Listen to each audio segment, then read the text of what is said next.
Good day, guys. Welcome to Exam Bonus YouTube channel. We're going to be discussing about WAEC practical rules and acts. I can call them simple tricks that will skyrocket you in examination.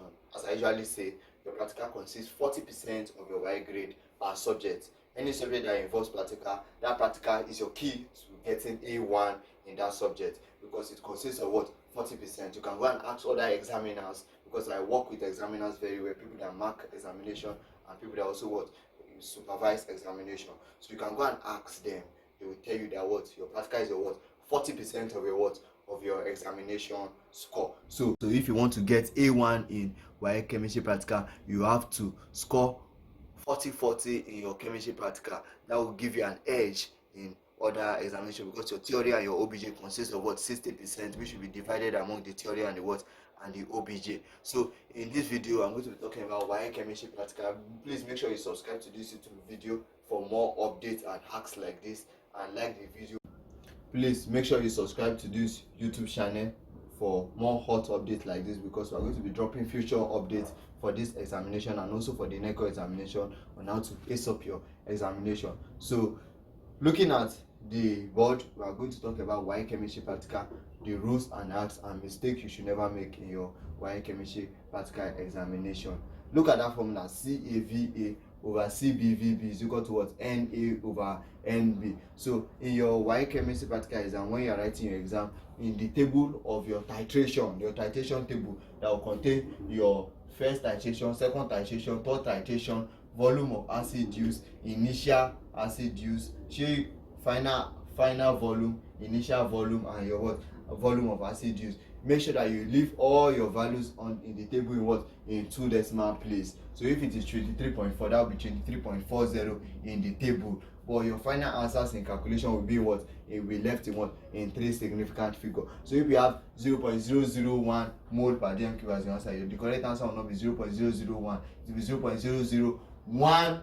So 100 is the significant figure there. So make sure you leave your answers a significant figure, and if you don't understand significant figure, make sure you go and learn how to leave answers in what your final answers a significant figure.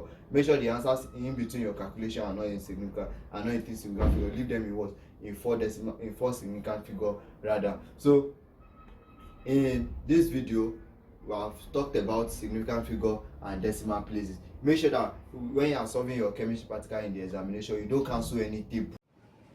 So as I was saying, I said you should not use pencil, you should use biro, in as much as you are trying to avoid mistake of cancelling, which will make them to subtract marks. So make sure you don't cancel in your question number 2, your qualitative analysis. You don't cancel anything because that's a minus half mark.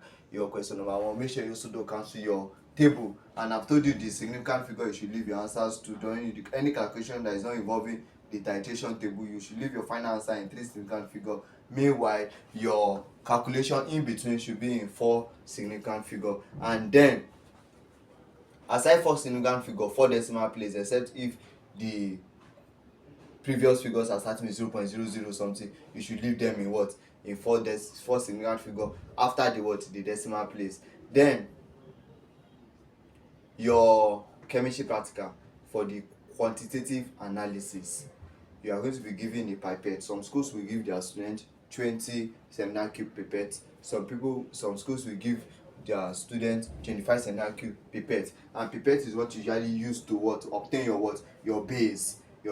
Meanwhile, your acid is in the what your acid is in the burette. So for your chemistry practical, make sure you study the practical chemistry analysis. There will be a video for chemistry analysis of the specimens, so you will know the questions you are going to expect in your question number 2 and the question you are going to expect in your question number 1. So I've given you some rules already: the significant figure, decimal place, don't cancel anything in your table, and then these are your formulas.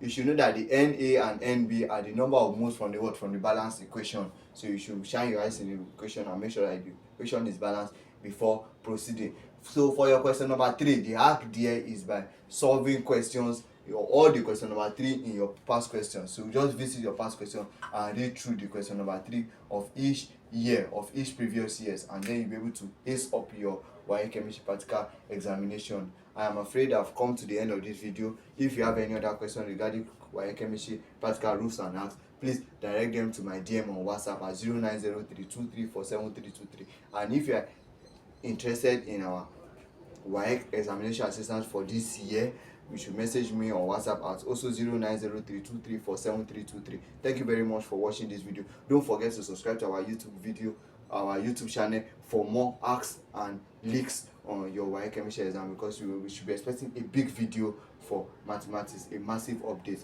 Thank you very much once again for watching this video.